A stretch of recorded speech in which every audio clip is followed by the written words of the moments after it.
What if I told you that the red line is going to disappear? Hear me out. Imagine there was an object that allowed the Straw Hats to destroy the red line.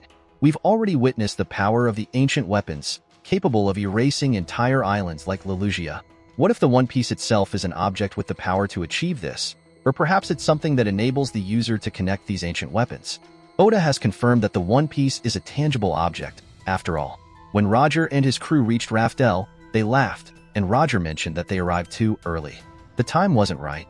In that same chapter, it's mentioned that Shirahoshi, who we know as Poseidon, one of the 3 ancient weapons, wasn't born yet. So, why is Poseidon's rebirth so crucial? Poseidon controls the Sea Kings, which are needed to pull Noah. We've seen Noah before, but it hasn't served a purpose yet. It will be essential for evacuating Fishman Island when the red line is destroyed, as Fishman Island lies beneath it. This would finally give the fishmen the freedom they've sought for decades, allowing them to return to the surface. But why haven't Roger's remaining crew acted now that Poseidon has been reborn? Perhaps Roger instructed them to leave this to the new generation.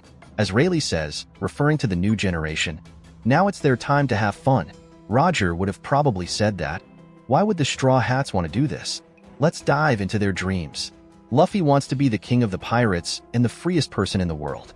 Destroying the red line would remove any restrictions, allowing him to sail freely through any sea.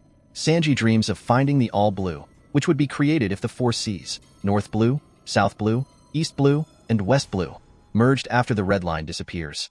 Nami dreams of mapping the entire world, but it's the original world of One Piece she wants to chart, not the current one. Frankie's dream is to have a ship that can sail around the world, which would be possible without the red line. Even Brook's dream of reuniting with Laboon, who lives on the other side of the red line, would be realized. Madame Shyarly predicted that Luffy would destroy Fishman Island, which would happen if he destroys the red line. This prediction isn't random. Madame Shyarly's predictions have always been accurate, and Oda, the master of foreshadowing, mentioned this 600 chapters ago. This would allow the fishmen to return to the surface, a goal they've pursued for decades. The hatred towards the fishmen stems from the Tenryubito, who would lose their power and control if Mary Geos, their stronghold on the red line, disappears. There's also the mysterious red stone found only in the red line, suggesting it might be an artificial structure. The ancient civilization that existed before the Void Century was incredibly advanced, as Dr. Vegapunk recently mentioned. They had the technology and resources to build such a structure.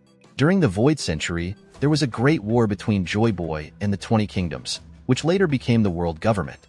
The 20 Kingdoms needed a safe haven from the flooding and chose a location 10,000 meters above ground, the Red Line. This war is still ongoing in secret, with Imu and the 5 Elders at the helm. If Nika, or Luffy, clashes with Imu, the gorosei, and the world government, the end of the war would mean the fall of one of the leaders. It was Joy Boy 800 years ago.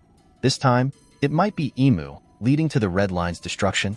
We don't know the exact location of Imu's garden, but we have seen him before sit in the empty throne, or seen by the giant Straw Hat, which we do know are at Mary Geos. This gives the Straw Hats 2 more reasons to destroy the Red Line.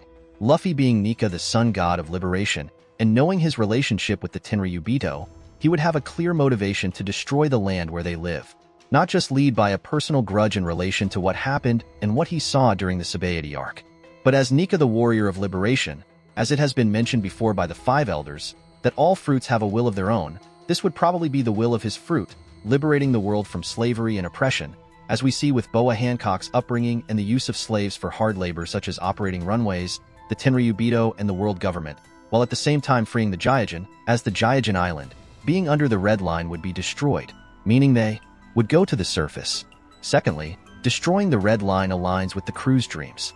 Nami's dream of mapping the original world, Sanji's dream of finding the All Blue, and Robin's dream of uncovering the truth about the Void Century. All these could be realized. Who knows what the future holds? There might be a system that changes the oceans as we know them. If there's one to flood the world, maybe there's one to drain it. The power and abilities of the ancient weapons are still a mystery. What do you think of this theory? Do you have any more theories? Leave them in the comments so we can discuss them. If you enjoyed the video, consider subscribing and leaving a like. See you in the next one.